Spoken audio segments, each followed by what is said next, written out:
You're catching the drift. Conservative talk, intelligent conversations on local, state, and national issues with Gary Wellings. Join in the conversation. And now, your host, Gary Wellings.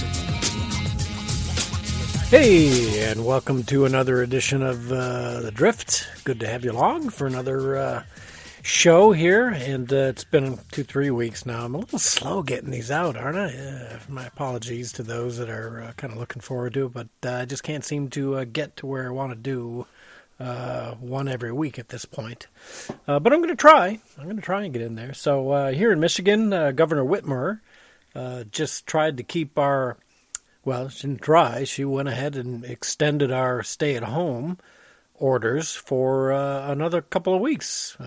After the 30th, it was supposed to be done, but she's saying we're going to go to the 15th now. But she did make some concessions on lightening up on the rules a little bit. And that includes we can now go outside our house to the greenhouses and buy landscape supplies and seeds and that kind of stuff. So the greenhouses are open. And that's an important, really important economic thing because, you know, greenhouses in Michigan are huge and they make most of their money between, you know, April and August. And if they're closed for May, you're really putting a dent in the money they need to survive. So that's good. That's open. She also told the big box retailers that are normally open for just food that they could go ahead and open up their aisles for non-food items as well. So we're back on for paint. I mean, you could order online for paint or call in and have things. That was still there. But to be able to go into a store and buy paint and stuff to work on projects around your house or outside your house is now in place. So you can go ahead and do that. She also let loose the rule about no motors on boats. People can use their boats now with motors on them, so it's not just canoes and kayaks and rowboats anymore, which is huge. Again, Michigan, boating is absolutely huge. Now, I don't know where marinas and boat stores and boat dealers are at in this yet. I guess we'll have to kind of wait and see what happens. She did say she was going to look at it. So I think the pressure got to her. Now, a lot of people were complaining that, you know, the people that did the Operation Gridlock, which was a huge success a week or so ago, that it was a bad thing. But it wasn't. It's that kind of pressure from the people of the state of Michigan that put pressure on her to go ahead and relax this a little bit. Now, she's trying to save face by putting another 15 days. And I'll be honest, in certain areas of the state, Detroit area probably, the easiest one to look at, should probably stay with some stay-at-home rules. But there are parts of the state, I think, that could easily open up. And maybe if she had any brains, she would look at going on a county-by-county basis, but I don't know that she's willing to do that as of yet anyway.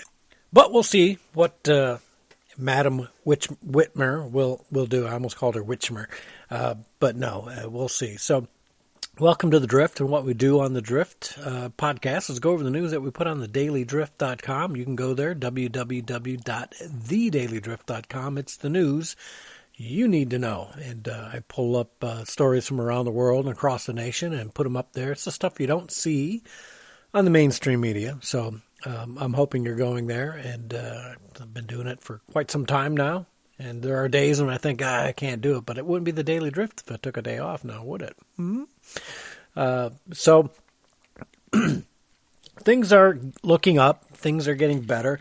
There are some people saying that this pandemic is way overblown, and I'm one of those people that kind of tends to believe that.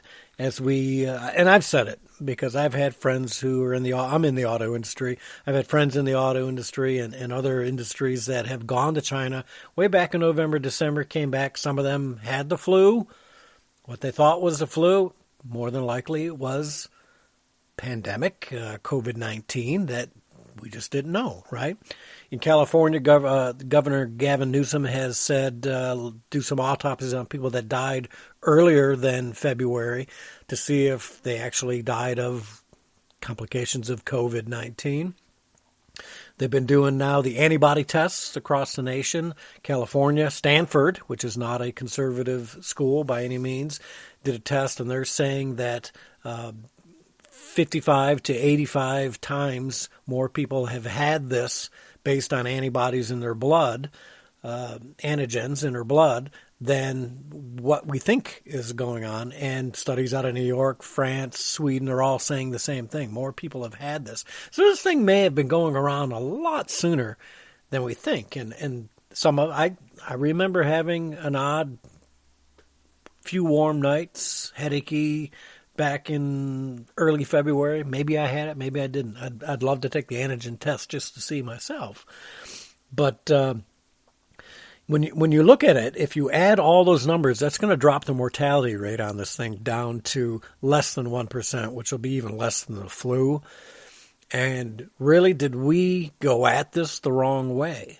You know, did we blow this out of proportion? And who's responsible for blowing that out of proportion?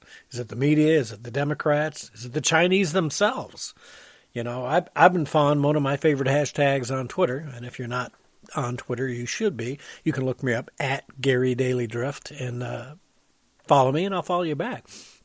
But one of mine was economic bioweapon, because I think, you know, if and I've said this probably since I was in college in poli-sci class, right? The greatest weapon in the world today is economics. The Chinese, we can debate whether it was an accident or whether they did it on purpose. The Chinese, through their indiscretion of not being transparent, not nipping this in the bud, and not containing this in their own country, have destroyed their biggest economic adversary, the United States of America's economy. They have, along with the rest of the world's economy. You know, you hear people now talking China's going to have to the state of Missouri is suing China. I wish here in Michigan, Dana Nessel, our liberal, progressive, communist, George Soros-supported attorney general, would sue China over this. Trillions, excuse me, and trillions of dollars around the world have been lost because of China. And if this was an accident, fine. You screwed up. You owe some reparations to the rest of the world. That's my thoughts on this. But let's take a step back, because is COVID-19 so bad that we should have everything shut down? Brian Kemp, governor of Georgia, opened up today. It's Friday. And got a little blowback from even the president, thinking that he was opening up a little too early. They're supposed to open up restaurants on Monday, I think. And, you know, part of me, when I look at the data that I'm seeing, doesn't make it look like it's any worse. We didn't do this with the swine flu, H1N1. We didn't do this with other flus, SARS. And when you look at the data from across the globe, it's really not the average Joe that's dying. It's older and compromised people that are dying. I think something like 80% of the people that have died around the world have all been over 65. Older senior citizens with compromised health issues. What does that tell you? That means the average guy on the street, the average child should be in school. And yet, here in Michigan, we've knocked out school for the rest of the year, rest of the 19 and 20 school year. You know, kids aren't going back. Some of them are doing online. At least I hope they're all doing something online before the June cutoff. I would love to see the schools go back, but I guess that's not going to happen. You know, in the end, it's a wake-up call for everybody. State level, federal level, county, and cities should be looking at how they were prepared or unprepared. I mean, I'm not going to. I'll give them the benefit of the doubt. The couple of weeks lockdown, 2-3 week lockdown to flatten the curve, as they say, because our capacities at the hospitals wasn't there, maybe. But even now, we're being told, you know what, this is maybe not an issue for the ventilators. Maybe the ventilators were causing more of an issue. We can get into that. We could do a whole show on the actual, and I'd like to, and maybe we will. I'll have to get a doctor friend of mine to come in and we'll look at it. Okay, so I've got a good friend of mine from upstate New York on the line. Pat, welcome to the show. Gary, thanks for having me. Great to talk to you, man. It's been too long, buddy. Yeah, a long time. I want to think the last time you actually co-hosted with me would have been, I don't know, 6, 7 years ago, maybe? Yeah, I think it was either December of 16 or 17. Yeah, well, there you go, long time ago. Yeah, great. Yeah, and I think Joe, our buddy Joe, was with us too, obviously, at that time. So, definitely. Yeah, so you moved to New York about 2 years ago now, right? Yep. Yeah, so what's the feeling going on with you're in lockdown? Tell us a little bit about your lockdown. Is it as bad as they've done to us here in Michigan? Yeah, it's not, it's across the board. So, there's nothing going on, face masks in a public place.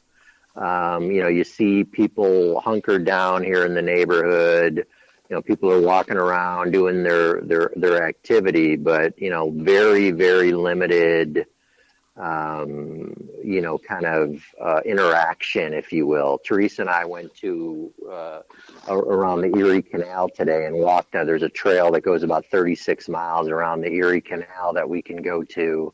And we walked around there, and there was, 20 or 30 people we saw with masks on and that whole thing. But, Como's in his glory right now, man. He's getting some big-time publicity, and he's preparing for the run he's going to make the next time the elections come around. Yeah, so let me ask you this. Is it true, and I thought I've read this in a few different articles, that Cuomo had an opportunity to buy many more ventilators back in 2015 or 16 and chose not to? Is that true? Yeah, absolutely. I mean, this is a guy that the rest of the state, something like 42% of the property owners pay 100% of the property tax in the state. So, a normal house in Michigan, Gary, on a walled lake or on a really nice lake out there is $6,000-$7,000. It's 17 or 18 here. Wow. For property tax. Wow. And you're paying for New York City, so it's very difficult with the pensions they've got to pay out and all the things that are going on. And this is why I think McConnell's calling these people out and saying, hey, the coronavirus isn't code for get me whole. Yeah. Yeah, well, let's talk about that, because I was going to ask you more, and we can get back to that. But since you brought it up, that's exactly what I see a lot of these states doing. Their pensions are so bad, they're ready to, if they have an opportunity to have the feds bail them out, this is their opportunity, right? Nothing like a good crisis to make a plan or make a change, right? Yeah, instead of COVID, I think it's get well. Right? I mean, these guys are, and it's some of the, you heard the Ritz-Carlton guy, they got $60 million. You heard the Harvard thing. You heard the other big companies that have given some money back. I mean, this is, this is the time to get well. And, I've got a buddy there in Heartland that owns a restaurant, and, he's down, man. The 16th of March, he went down. Yeah. Yeah. He's not even open. You're talking about our good buddy at, Mackle's Tables and Taps, right? Yeah, exactly. I mean, this is a restaurant that was, doing exceptionally well, a pillar in the community. The owner is just a great community guy, and he's got a tear in his eye because he's got to take people out. He's got to, you can't survive carry out, right? I mean, that just isn't going to work. Yeah, and that's one of my favorite places. Now I'll take my gal up for dinner there, and the food has never been bad. It's always extraordinary. It's a unique menu. I just love Mackle's Tables and Taps. We'll give you a little plug. It's perfect. It's perfect for any area, but it suits that area just perfectly. Right. I mean, it's just a great spot. But yeah, this is the time for these governments to get well.